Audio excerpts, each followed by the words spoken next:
TrOTH presents to you Awareness Acceptance Action. We would like to thank our sponsors.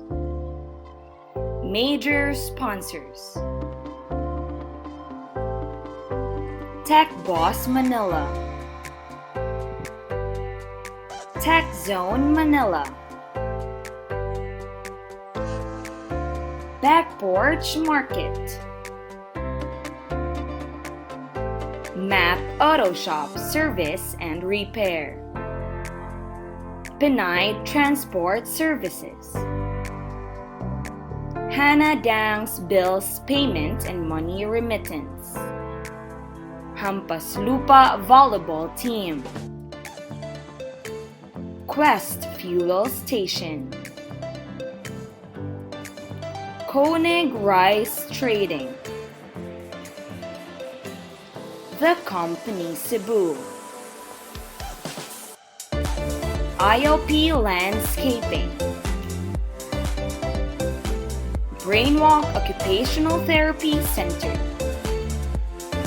Cebu OT Home Rehab. Minor sponsors: Wadab Locals Trouser City, Raz Clothing and Souvenir Shop, Nunu PH, Little Wonders Therapy Center, Rai, Benji's Careboy Car Wash, Great Times Travel and Tours, Happy Beginner School of Learning Incorporated. Donors: Norman Fernandez, Grace Panoso Perez. Thank you so much.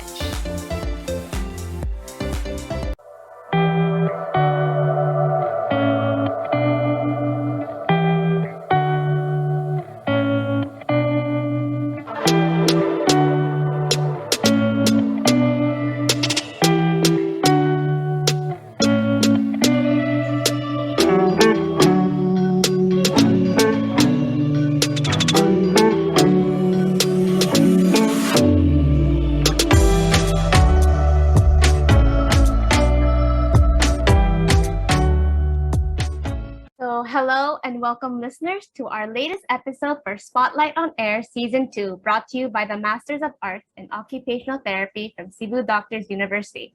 You're listening to our third episode, TBH, The Truth Be Told, The Truth About Growing Up, where we're going to be discussing mental health in youth and adolescents, as well as giving advice on methods and strategies to navigate this time of growing up.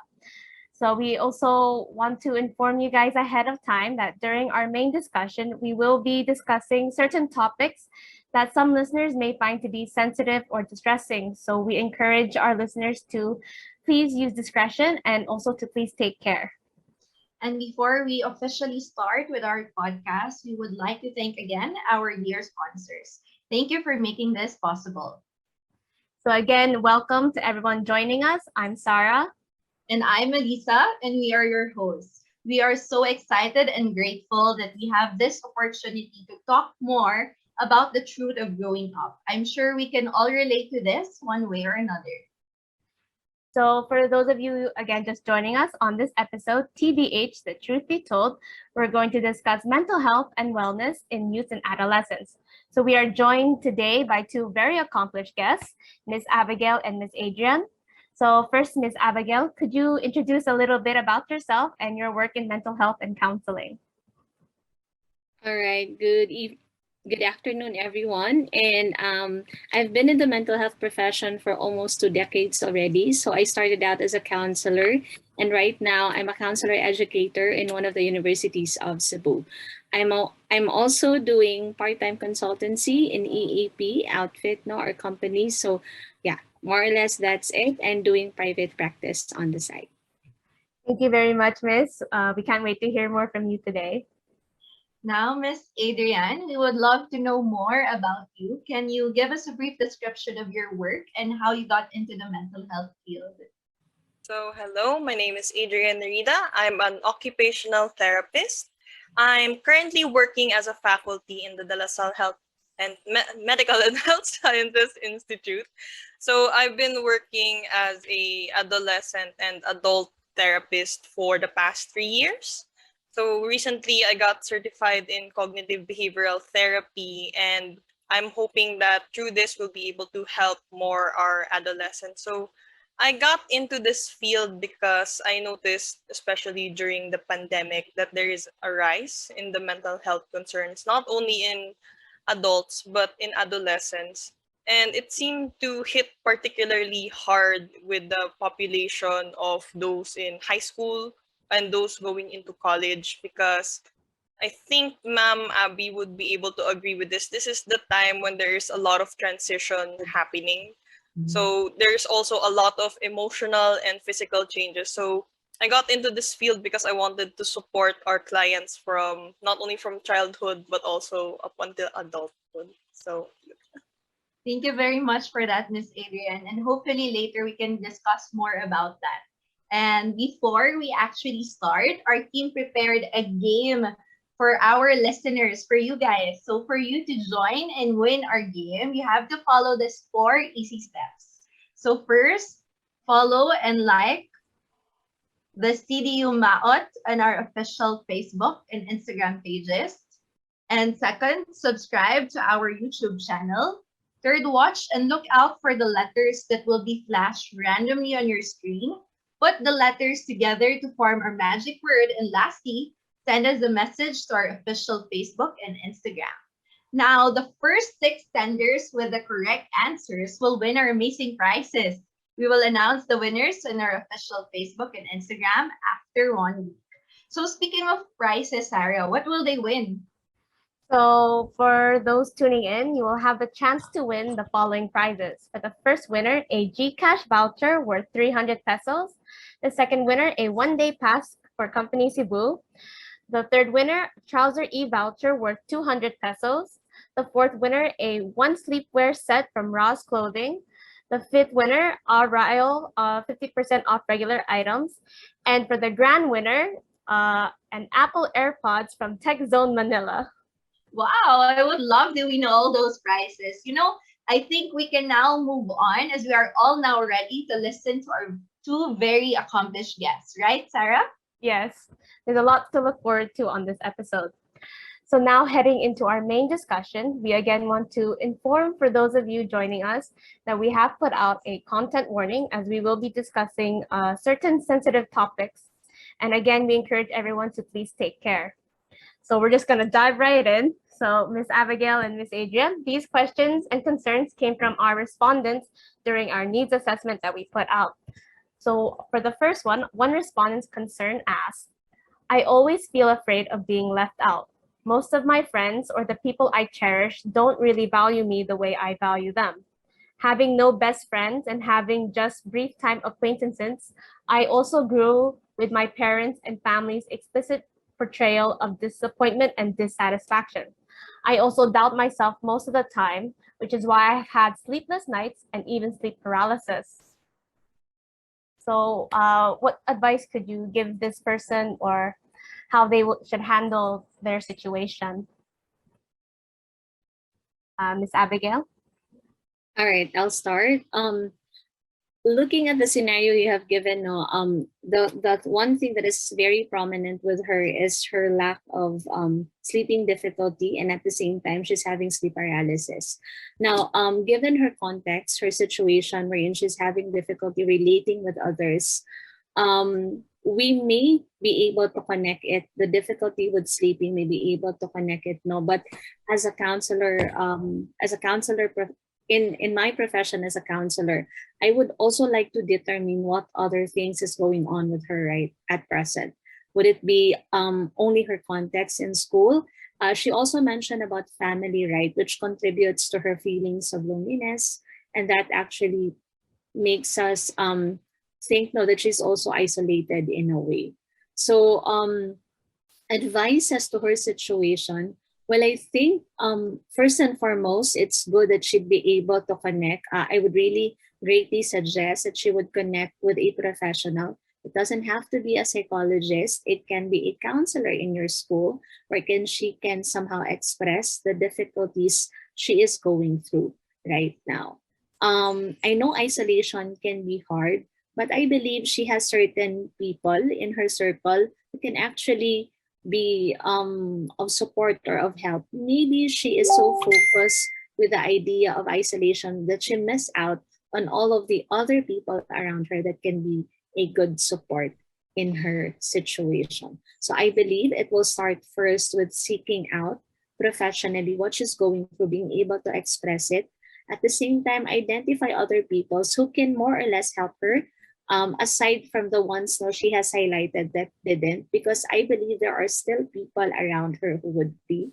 And third would be somehow, although I don't want to sound to be very like generic no and kind of giving advice no, because personally I'd prefer knowing more of the context. But let's just say for this podcast no, let's provide some additional insights on what she can do. Now, one thing could be perhaps to explore more of what's going on with her inside. Internally, there are a lot of things going on, and I believe that would be guided somehow by a professional. Because sometimes, if we are too clouded with our emotions, we cannot see what's going on. And that's why it's good that there is a person externally who can guide her in the process of working throughout her situation and condition. I think I would highlight those three things, and more or less, Miss AIDS would like to add something. Yeah, so I actually really like the term that you used, seeking connection.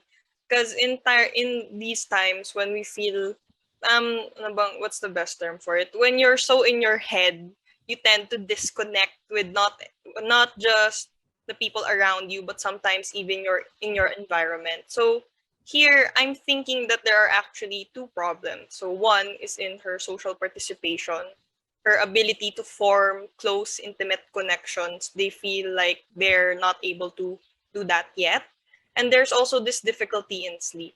So, something we need to understand about sleep is that it's not the amount of time that you sleep, it's actually the feeling of restedness that you experience after you wake up.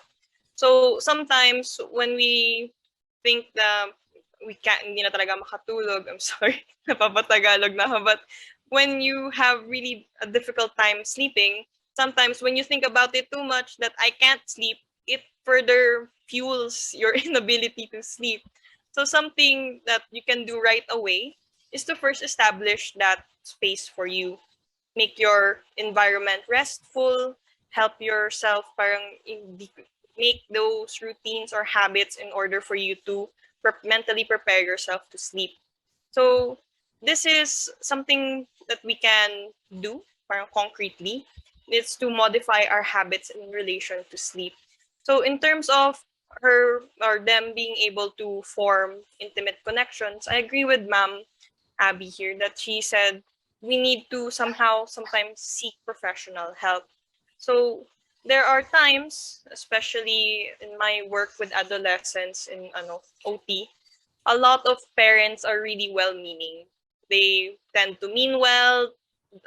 Fortunately, sometimes they're not the person that we need right away in some situations like this, especially when you're starting out sa adolescence, you're trying to form your independence, you want to form who am I outside of my family.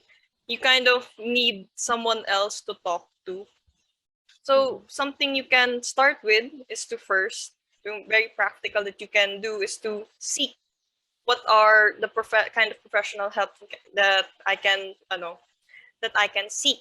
So one of the good suggestions of Ma'am Abby is to actually look first for your counselor if you're currently enrolled in school, or if, for example, you're already in college, medyo hindi na parang thing, nagka-counselor ka, you can actually seek a lot of online services now that make it more accessible. My services like counseling and psychologists and OTs are actually now more accessible online. So that's something, those are the two things that you can do like right away if you're experiencing the same thing as this concern that was sent sa page.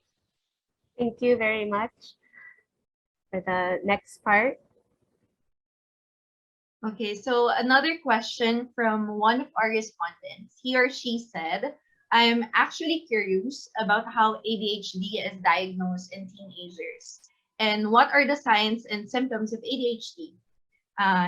He or she said, I don't want to self-diagnose and I can't approach a psychologist either due to financial reasons. So I think there's many things to discuss here. So maybe we can start with the first part first. I think one of the reason why our respondent wanted to ask the signs and symptoms of ADHD is that it's affecting his or her participation already, maybe in school or his at home. So maybe you can tell our listeners what are the things they should look out for, or if they observe that this is happening to them, I think this is the reason they have to get assessed. So what are the signs and symptoms of ADHD? Miss AIDS, maybe we can start with you. So, first and foremost, I agree you shouldn't be self-diagnosing, Yeah. and up to some extent, everyone has difficulty in paying attention. Everyone has moments where they're very impulsive. It can be fueled because you have other emotional things that are happening to you. You feel very anxious, that's why you can't concentrate. You feel very down, kaya hindi talaga makafocus. So you don't necessarily have to have a diagnosis in order for you to merit some form of professional help in terms of managing your attention. So in the diagnosis of ADHD in the older population. So just to for everyone to know, actually one of the most underdiagnosed conditions for the adolescent and adult population is actually ADHD, because it's one of those things. I think sa Pinoy, I see Ma'am Abby nodding her head. I think you experience this a lot na ugaling Pinoy talaga. It's them saying, hindi, makulit lang yan. Hindi lang yan mapakali. So we tend to blindside this thing that their inattention and their impulsivity is due to parang personality or and their behaviors that they're purposefully manifesting. When in reality, in adolescent ADHD, there is not only difficulty in executive function such as yung attention, yung impulse control and frustration tolerance, to name a few. There's also this emotional, parang it usually comes with a comorbid mood disorder, because what we need to understand about ADHD in adolescents is that you're very aware. No, there's this difficulty in attending. Why am I so impulsive? Now, this manifests also as, is there something wrong with me? There's this mentality now, and it feeds yung difficulty now into mood disorder. So now, if so in your first point, it's usually comorbid with a mood disorder when you're trying to when professionals diagnose it at an older age. Usually manifests with depression. In some cases, it manifests also with anxiety, and this presence of depression and anxiety exacerbates now the symptoms of inattention and impulsivity sa adolescent natin na clients. So if you're noticing that you have difficulty concentrating, you have difficulty attending, you can seek professional help, even if kahit hindi necessarily na-diagnose ka with ADHD, you can seek professional help for that. So I don't really like listing the symptoms ng mga conditions, because when I notice that when I share those, people tend to the term to identify with some of the symptoms, and they say, oh my god, may ganun ako, baka nga meron akong ADHD. So I don't really like saying yung word per word criteria. So, Yeah, I actually agree with you, Miss Aids. I think it's something that we have to advocate for Filipinos, that you don't have to necessarily have a diagnosis to seek professional help. So I think that's something that all our listeners should know and should learn. It's something that we should advocate as well. Now, let's go to the second part of the question. I think it's one of the reasons also, one of the reasons why some Filipinos or some adolescents aren't able to get help. It's because of financial difficulties. So we would like to ask Miss Abigail, are there any services that are available, maybe free services for adolescents or students who are not really, who don't have, enough money, or having financial difficulties? All right. For this part, no. If we are looking at the Visayan context, we have our Vicente Soto, which is actually offering free services. Although the other side of it, if ever you will be diagnosed, the medications will be shouldered by the person. So there's that. At least initially, assessment wise, that's a good step in order to determine no, if the person needs really specialized help. Now, in the Philippine context, as far as I know, MHAP actually offers. Yun nga lang, the difficulty is parang it's a long queue. Parang your reservation would cover around a month. I've had some counselors know that they really have to wait out for it, but better that than paying the expensive psychiatrist currently that we have. So far, those are the only facilities mostly connected with government.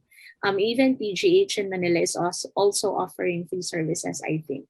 So I think if we're inclined, hopefully we are praying that with the mental health law, and we will also pray that we will have lawmakers who will support this mental health law so that there would be more accessibility, especially to the grassroots level of our people and the community. Thank you very much for that, Miss Abigail. Miss Aids, do you have anything to add about that question? So there are other institutions available. So I know PMHA offer, the Philippine Mental Health Association in Kamuning, I think QC, also offers free services. As well as there used to be sa UST and as well as in the NCMH. So those are channels that you can tap online.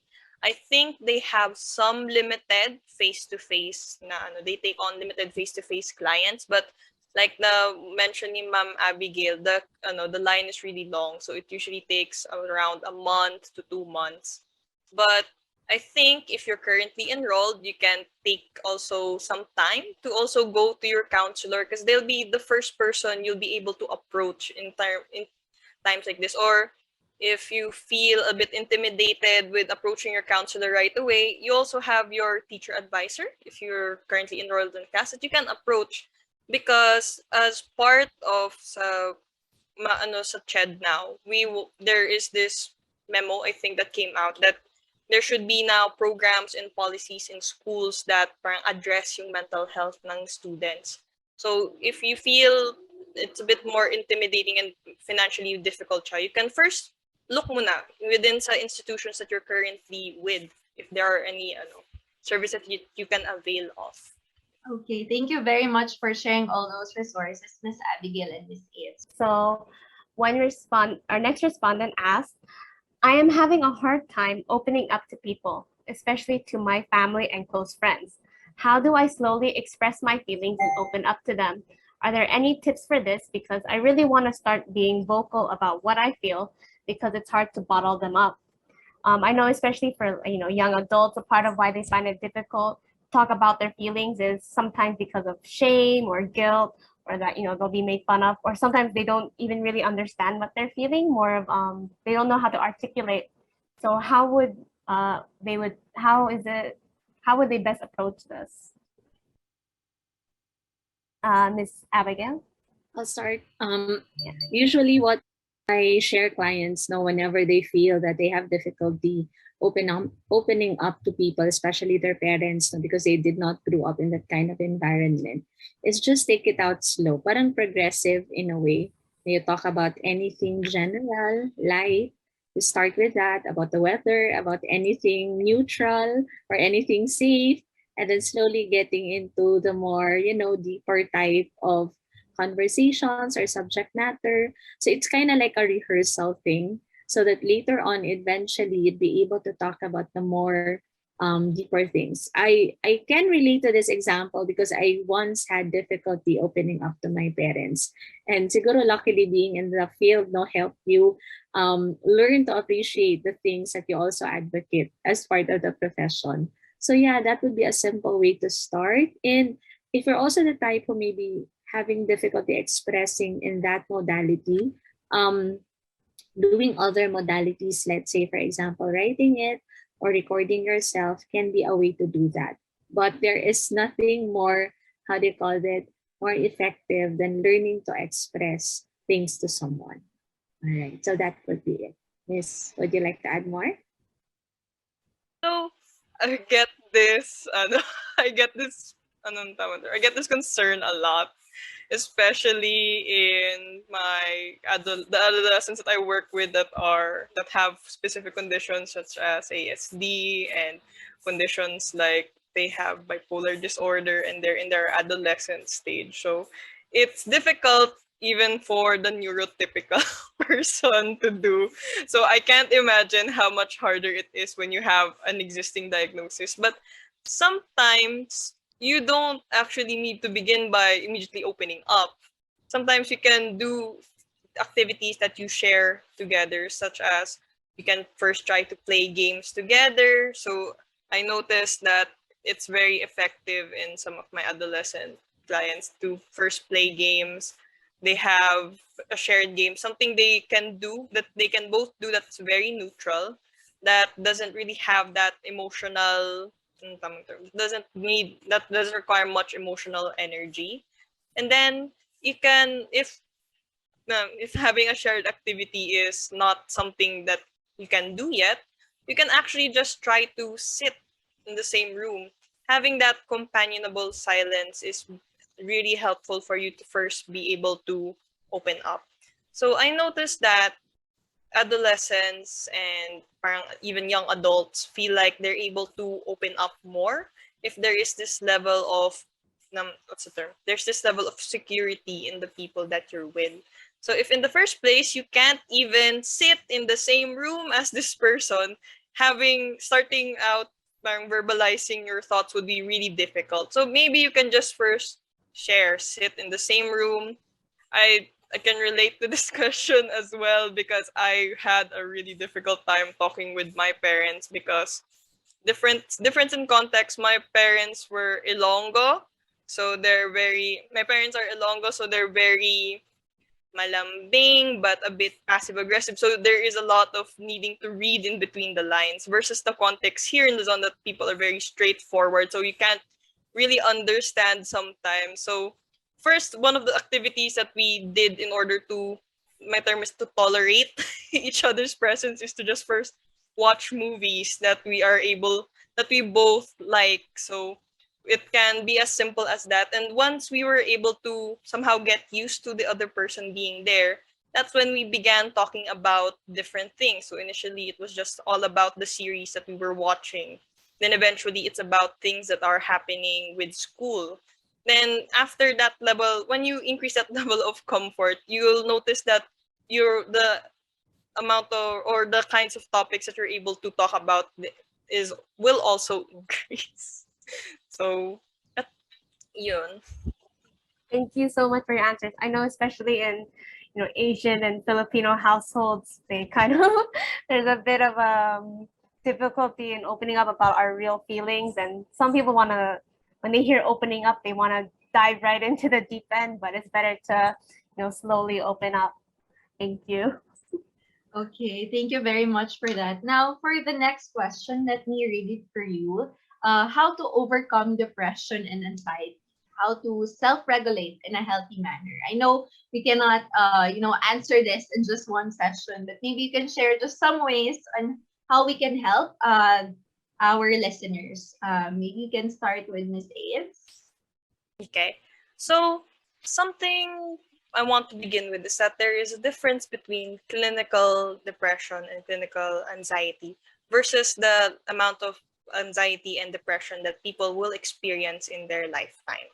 So first and foremost, if you experience that the feelings of depression that you're experiencing and anxiety is already to the point that it's impeding the things that you need to do, such as when there's already difficulty in school, there's difficulty in dressing, feeding, or sleeping, I would first advise that you seek professional help. So that's because some depression and anxiety need pharmacologic na intervention for you to really help alleviate the symptoms that you're experiencing. But like I mentioned, in our lifetime, we will all experience some levels of depression and anxiety. And the first way to help self-regulate is to first accept that. there will be times when I feel really bad that I feel like I can't do anything, or that there will be times when I feel really anxious that I really just don't want to do anything anymore. So when you first acknowledge that you do have that tendency, you'll find that you'll be able to identify more that the things that you can control. So I don't want to sound very generic, but one of the first things that you can do to help regulate yung emotions that you're feeling is actually engage in like other activities, such as engaging in exercise, having good sleep. So there was this study done before wherein they tried to compare people taking medication who just took purely medication antidepressants versus people who took antidepressants and exercise 3 to 5 times a week. So they found that people who took antidepressants and also engaged in exercise were experiencing double the effect of their antidepressants now, because there was also increase in activity, so they felt like they had more energy, they're able to do more. So for you to self-regulate, I think the basic gist of what I'm trying to say is that maybe we should look more into the physiologic level muna. Is there something that I can address? Should I be eating better? Should I be sleeping more? Should I be engaging in more exercise in order to alleviate these heavy feelings? In anxiety, is there something, if the is the restlessness I'm feeling something I can address with some other activities, such as engaging in exercise or maybe just taking a walk? So if you're able to address that, your symptoms at a physiologic level, sometimes you find that some of the symptoms are really greatly decreased and you're able to again function enough. But again, if you feel like the symptoms are too much and they are impeding a lot of other things in your life now, I would really advise that you seek professional help then. Those are very helpful tips, Miss Aids. Thank you very much. Anything to add, Miss Abigail? I think one thing that would really be helpful, no, for people who may be somehow going through that, let's just say, if it is diagnosed or not, no, anxiety or depression, is the support that you get from people around you. That road is actually very dark, no, sometimes, and it can be very difficult and challenging. So one thing that will help people get by is when they have the support. It's good to have that kind of morale, no, coming from people around us, because at times it's difficult to fight the battle alone. The battle can be fought better when you are with people you love and who cares for you. Thank you for that, Miss Abigail. So thank you so much for answering these questions and concerns. You've given a lot of advice and insight that I'm sure our listeners will find incredibly helpful and empowering also. So before we move on to the next portion, just a reminder to our listeners to stick around for the letters that will flash, that will make the special word in order to win our prizes.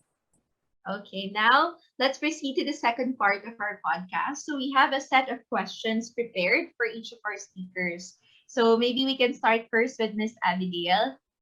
And hi, Miss. Hello. So our group did a needs assessment, and from there we have found that among 111 of our respondents, 18% of them totally experienced bullying, 42% somewhat relate to it.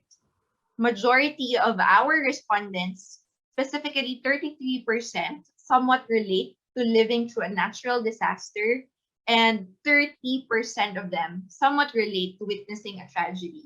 However, most of them don't relate to surviving a sexual assault and aren't a victim of armed assault. So first, maybe we can talk about coping mechanism, strategies, and techniques that young adolescents, especially students who experience bullying, witnessing a tragedy, and sexual assaults, among others. So what can they do? What are some coping strategies can you share to them? All right. I think we need to establish first now that the experiences you've mentioned are actually not only stressful events, but these are events which can create a lot of emotional distress. As it can lead to trauma, no? Can be very traumatizing to some of the students, to the point that even being cyberbullied in social media can create shunning, no, depression to some of our young adolescents and students, no, in certain levels, both high school and tertiary, and even for our young professionals. And for that, for me, one of the basic things we need to somehow check, especially for these important circumstances, is to really, again, no, we would really highlight the seeking out of help for the professional. Doing that as a first foremost step is a way to assess if that person needs to be given further care and attention. As what Miss AIDS had said, no, if that person would be needing psychopharmacology as a way to better address what he or she is going through. As an important part of intervention, if that emotional distress is already beyond the realm of one's capacity or one's coping. Secondly, if assuming that this level is somehow within the capacity of the person to deal with, um, those helpful activities, so to speak, no, as a counselor, I am actually anchored in the idea that emotional distresses should be somehow dealt in terms of the level, not only cognitively, but emotionally. I don't readily suggest students to, of course, distraction, we call it distress tolerating, no, in dialectic behavior therapy is good as a way to somehow divert attention from a very disturbing situation. But I still believe that there is a need to acknowledge these emotions, as it would be somehow a very good way to be able to somehow manage, no, manage from these experiences that one is going through. And when there is already this, we call this term as parang being attuned to one's emotion, listening to one's emotion. And when this has been dealt, expressed, and or properly somehow ventilated to a safe person, that is someone we trust, someone we really can rely on or consider dependable, then perhaps there is, because it's for me, for any emotional concern, it's better to address it rather than avoid it. So, facing it through talking about it, acknowledging feelings, and then along the way, we do activities, as mentioned by Miss Aids, no, to help us process these emotions, to help us distract ourselves if it gets to be intrusive already. So that would mean not only your exercise, your sleep, but things that will make you feel good as a way to get things, parang getting by in terms of what we have just recently experienced, no, in terms of those circumstances. Although bullying was highlighted, but I think this would somehow be, no, a compounding event, because we cannot also help when these individuals already have something going on with them inside.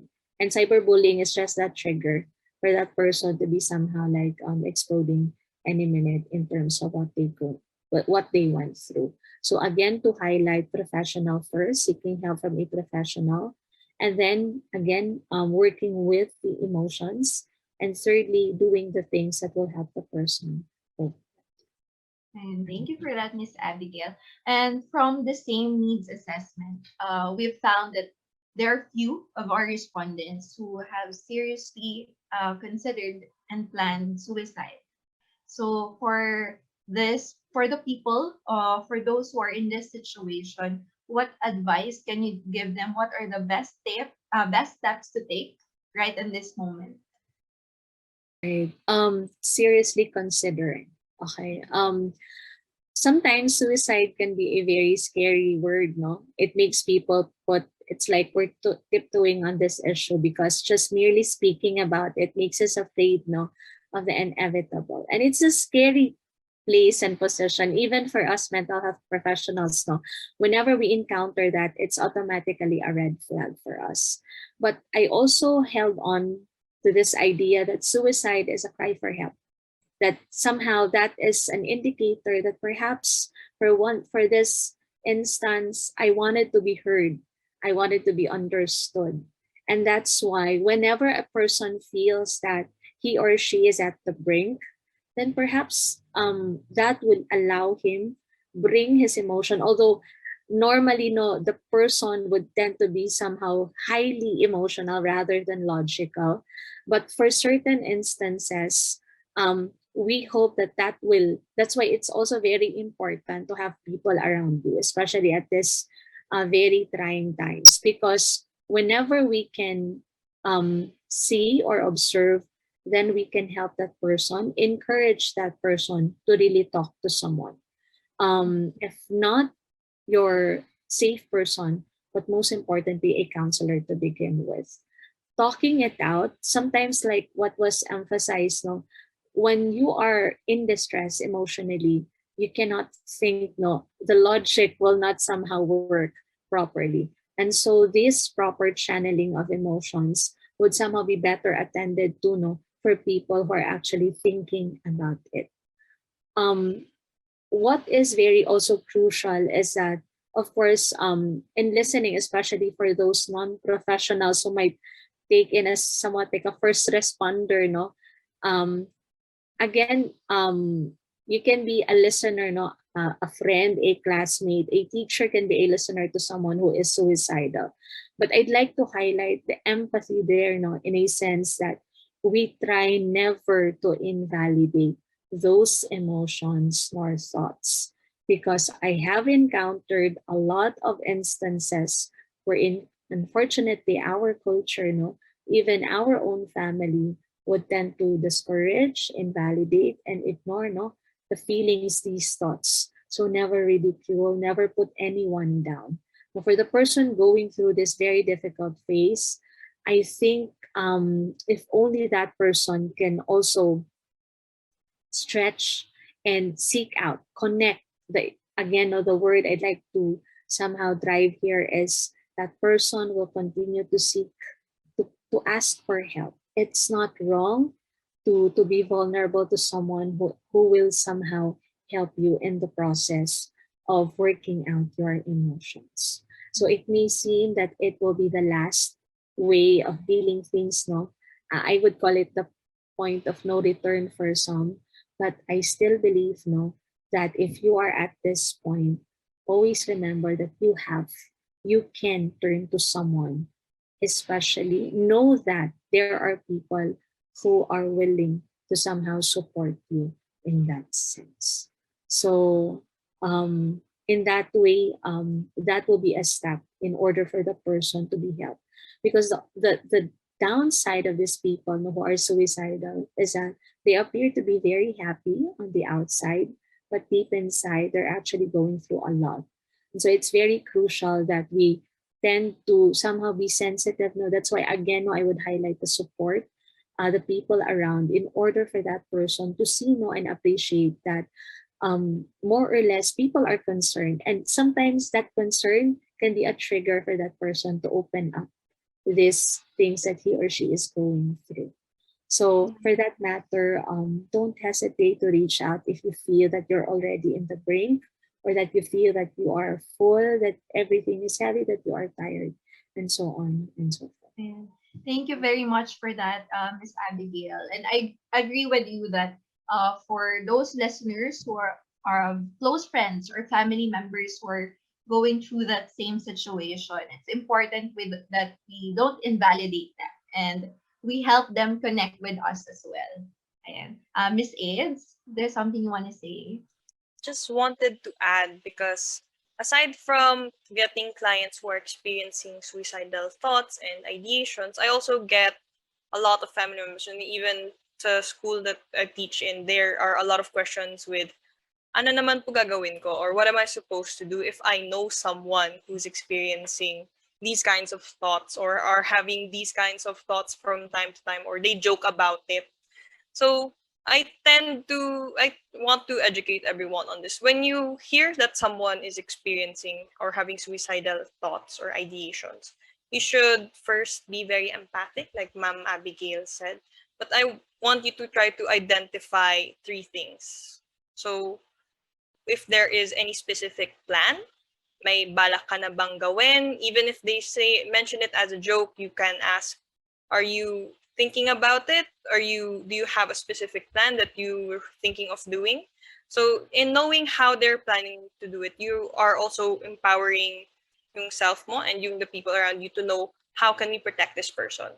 So one specific this is a bit of a trigger warning, but one specific instance in which I encountered is that there was a student who was always thinking about overdosing because they were taking medications at that time. So we were able to identify that they're thinking about overdosing. So the medicines now were not given to them for them to take by themselves, but rather it was given by the caregiver during only at times when they're supposed to drink it. So we were able to protect them, but not totally take away yung without invalidating their feelings, because okay, now we know kung ano. I also want you to try to understand how long have they been having these thoughts.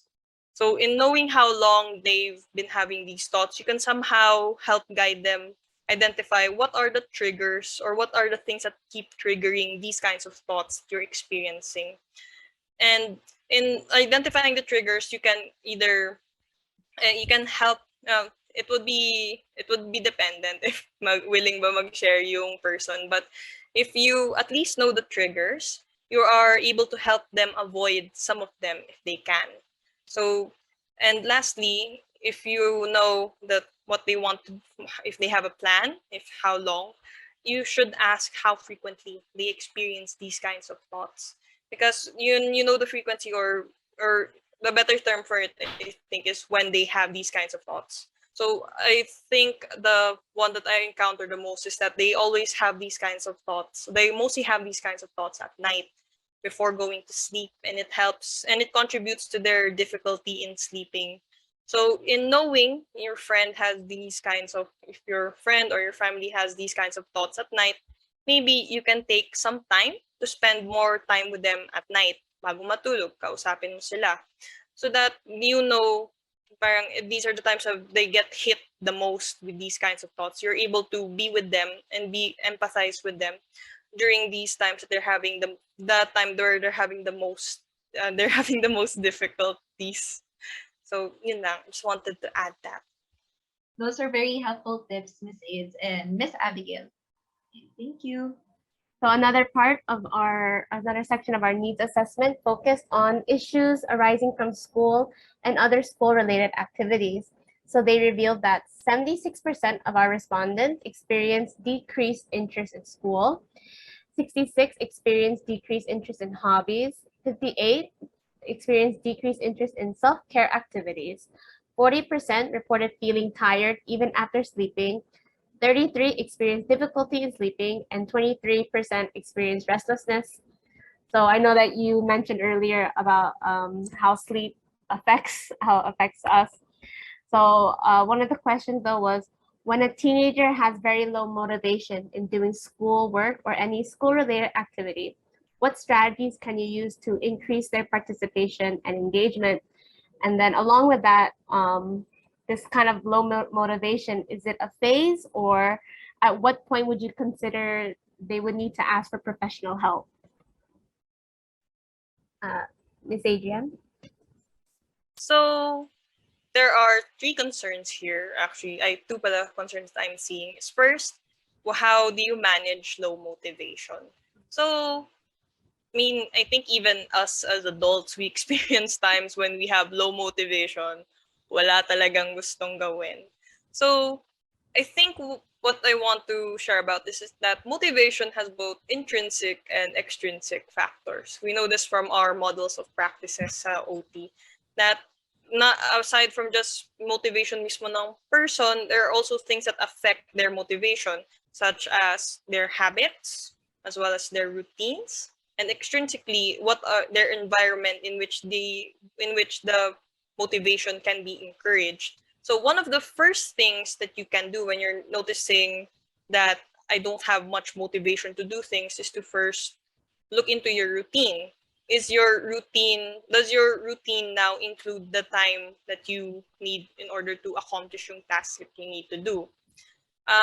One of the exercises that I like doing with my adolescent patients is to first ask them, how much time do you need to finish this Because when you declare that I need 2 hours for this, at least now you have a goal. I need to accomplish this in 2 hours.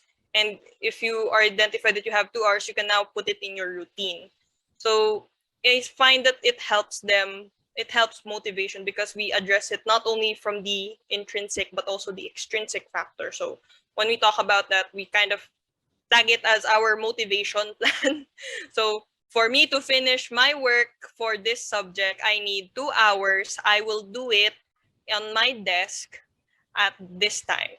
So now you were able to address the need, how to motivate yourself both intrinsically and extrinsically because you've identified what's your goal, what is how much time you need to do it, and where will you do it.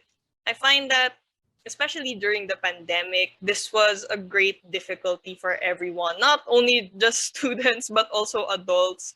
When you were all forced to work from home, suddenly we needed to adjust our environment to help motivate us to still finish our tasks. So, aside from just making a routine and putting your goal, I would highly suggest that you establish which space in which you'll be doing yung mga productive activities nyo. And in line with some of the questions with leisure, you should also establish a space in which you do your leisure activities. So that you know what when I'm sitting at my desk or if I'm sitting at this specific part of the table, because not everyone has the luxury of having a lot of space. If I'm sitting at this part of the dining table, halimbawa, I'll be doing homework, I'll be doing schoolwork, and if I move to the couch, that means I'm already at leisure time. So I'm only going to sit here when I'm doing my leisure activities. That kind of helps train you to know when to place yung motivation mo or yung drive mo to do things. Parang it's physically training yourself and parang mentally preparing. So is it a phase and when to seek professional help? Like I mentioned, everyone has those moments where they feel they have no motivation to do things.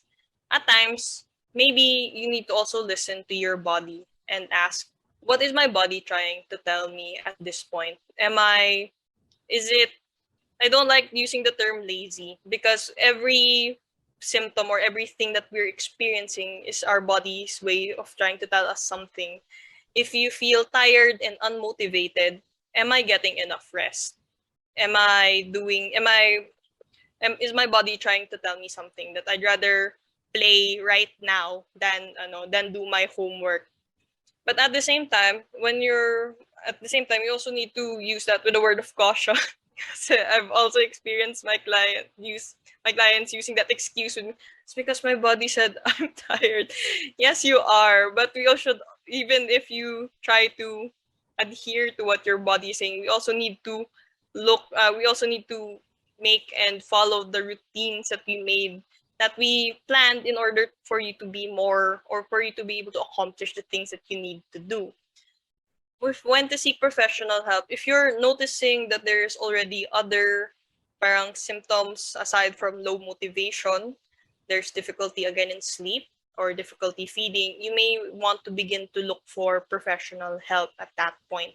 If you're noticing that it not only affects school mo, but for example, sleep or sometimes relationships mo at home, you may want to seek for professional help na. Kasi we might be looking into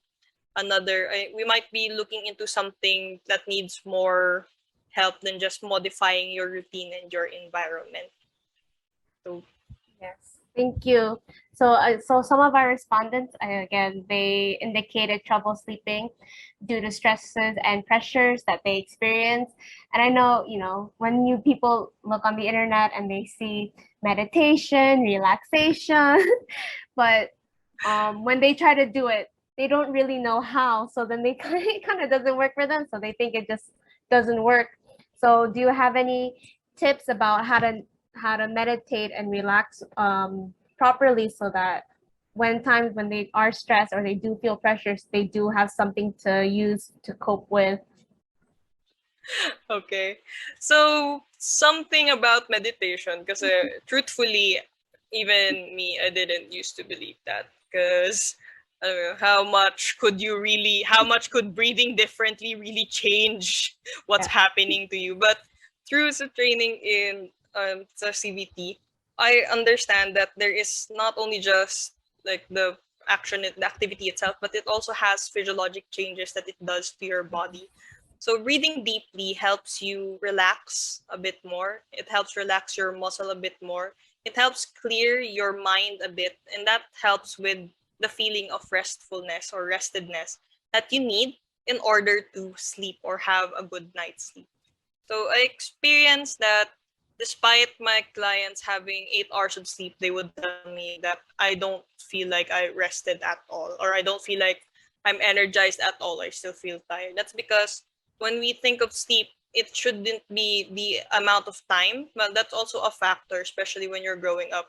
But it would mostly, we should mostly look into how rested you feel before and after. So in the before, that's when we can first go into some meditation natin. So I teach my clients that there should be a ritual that we should be doing before sleeping in order to help facilitate ang sleep. So one of the activities that they found to be easiest to remember and I'd like to share with our listeners is what we call the square breathing. So square breathing is when you inhale for 4 counts and exhale for 4 counts as well. So you can do this, you can do this if parang medyo nahiya ka na nakikita ng mga tao na nagme-meditate ka. You can actually do this discreetly. You can do it while seated. You can do it while lying down. My clients have also told me that it's effective in, for example, mentally preparing myself in needing to do something. For example, I'm already beginning doing my assignments and I'm beginning to feel overwhelmed. So they before they begin their activities, they would perform square breathing. So again, they would inhale for 4 counts, then exhale also for 4 counts, and it helps calm them down enough for them to be able to begin. So it helps as like a band-aid solution minsan na parang mabilis ko lang siyang magagawa and hindi siya nakaka-overwhelm alalahanin. Because I noticed that a lot of the meditation videos requires you 10 minutes. Sometimes I don't have 10 minutes in order to calm myself down. I only have this time. Like I only have a moment. So square breathing is one of the things that you can practice. And for sleep specifically, we have what we call the progressive muscle relaxation. That's the practice in which you slowly tense up your muscle or you constrict, sorry, you tense up your muscle, then you release it in order for you to feel relaxed. So when you do your PMR, you can do it both in a seated position or while lying down. I teach my clients to try practicing it while lying down before going to sleep as a part of their ritual. So how you practice it is that first you try to clench from your toes, then slowly work your way up, trying to imagine the tension moving from your toes up to your head and simultaneously relaxing. So you try to synchronize your breathing with it, and it helps in preparing yourself to parang for a restful night's sleep. So for specifics with how to perform these activities, you can actually look for this online. So there are some videos that you can just look for progressive muscle relaxation. So you'll be able to better visualize it. Okay, thank you so much for because I think that will be really helpful for many of our listeners. Okay, so before we move on, I believe Miss Abby had something to add for the meditation relaxation. All right. For me, no, I know some are having a hard time doing mindfulness, but I still believe that that is when done properly, no, and when guided properly, it can be a thing that you can imbibe. Of course, it needs a certain kind of habit, no. You don't need to do cross leg, and you don't need to repeat and say all the time when you do. For me, I also incorporate this because I also tend to experience anxious moments, no, at times, and basically for me, I don't do the deep diaphragmatic breathing. My way of doing it, and that's why mindfulness is the simplest form of meditation, is to simply just focus on my breathing And I know there are people who are over anxious. No, they tend to have these thoughts running around them. But I usually tell also counselors, no, when they are experiencing this while doing this, that when there are thoughts coming in your mind as you're focusing on your breathing, you only let it pass by and not allow it to occupy your mind. So just letting it by, but just focus and continue in focusing on your breathing. It's very simple, but it's very effective. So somehow for some, no, I know, depending on the personality of the person, because there are really those who will not really go into it. But I believe for some, no, who really use it, they have been helped by the simple focusing of the breathing. So just focus on your breathing, no changes. This is a simple way, not compared to the deep diaphragmatic breathing. We don't do inhale and then exhale. No, just a simple focusing on your breathing. And if you want to close your eyes, just use a timer with you, 2 minutes, and then have na your mindfulness practice. So that's a quick way of doing mindfulness without having the hassle of, okay, there are those who get conscious when they do the diaphragmatic breathing. So again, this is another alternative that you can do. Again, you have many options. You pick from which parang you feel most comfortable with. All right. Thank you And so thank you much. very much. Thank you very much for all those helpful tips, Miss Abigail and Miss Aids. Again, thank you to our speakers and to our listeners for joining us today. So today we'll learn a lot about mental health and a lot of helpful tips that we can do at home. And hopefully our listeners, especially students and adolescents, realize that they are not alone. Yes, thank you again, our speakers, and as well as our listeners tuning in. I think this topic will really resonate with many, not just adolescents, but with adults as well and their families. And I do hope that, what you said, that the word connect, that they'll be able to use what they learn and be able to connect more with others, and that they'll feel more confident in themselves and willing to be more open with the knowledge that they don't have to be alone, that they can go to others for support and to connect. And so before we say goodbye to our amazing speakers, we would just like to ask if there's one thing, just one thing you want our listeners to remember from this podcast, what would it be? Maybe we could start first with Miss Abigail. Um, Again, now for me, in terms of any emotional distress, any concerns that we have, stressors, etc., at times it's okay to pause. At times it's okay to listen to our feelings and sometimes our body, no, because these are two things that will help us, no, in terms of how we are coping and dealing with the world. So it's okay not to be perfect. It's okay not to do things according to plan. But when that happens, it's again just being and connecting with yourself, and of course, connecting with others if we feel that we are going through something very heavy. Thank you for that, Miss Abigail. Miss Aid. I'd like our listeners to know that you're never alone. In these times when we feel that we're very isolated and sometimes we feel like we have to carry everything by ourselves, know that you're never alone. There will be always someone there who will be ready to catch you. It may not be sometimes the people that you immediately expect, but know that there's always someone there who's willing to help. So please never hesitate to ask for help if you need it. Okay, thank you very much, Miss Aids. Now we're going to do the awarding of certificates. This certificate of recognition is proudly presented to Miss Abigail Lorente Gorgonio, RGCMA, for imparting valuable insights as a resource speaker during the event, TBH Truth Be Told, The Truth About Growing Up. Signed by Ms. Bea Maximo Anlino, MAOT Program Director, and Sir Efren Valiente, Dean of Cebu Doctors University. Thank you very much again, Ms. Abigail. And our next certificate So this certificate of recognition is proudly presented to Ms. Adrian Gail Narita, OTRP, CBT, for imparting valuable insights as a research speaker during our event, TBH, The Truth Be Told, The Truth About Growing Up. Thank you very much, Ms. Adrian. So this episode, again, wouldn't be possible without our sponsors. Thank you very much.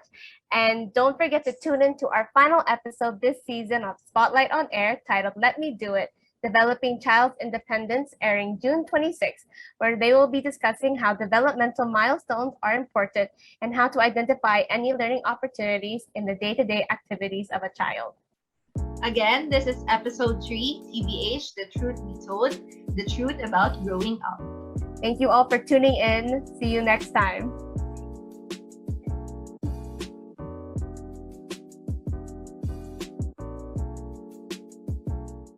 CDU MAOT presents to you Awareness, Acceptance, Action. We would like to thank our sponsors. Major sponsors: Tech Boss Manila, Tech Zone Manila, Back Porch Market, Map Auto Shop Service and Repair, Pinay Transport Services, Hannah Dang's Bills Payment and Money Remittance, Hampas Lupa Volleyball Team, Quest Fuel Station, Koenig Rice Trading, The Company Cebu, ILP Landscaping, Brainwalk Occupational Therapy Center, Cebu OT Home Rehab. Minor sponsors: Wadab Locals Trouser City, Raz Clothing and Souvenir Shop, Nunu PH, Little Wonders Therapy Center, Rai, Benji's Careboy Car Wash, Great Times Travel and Tours, Happy Beginners School of Learning Incorporated. Donors: Norman Fernandez, Grace Panoso Perez. Thank you so much.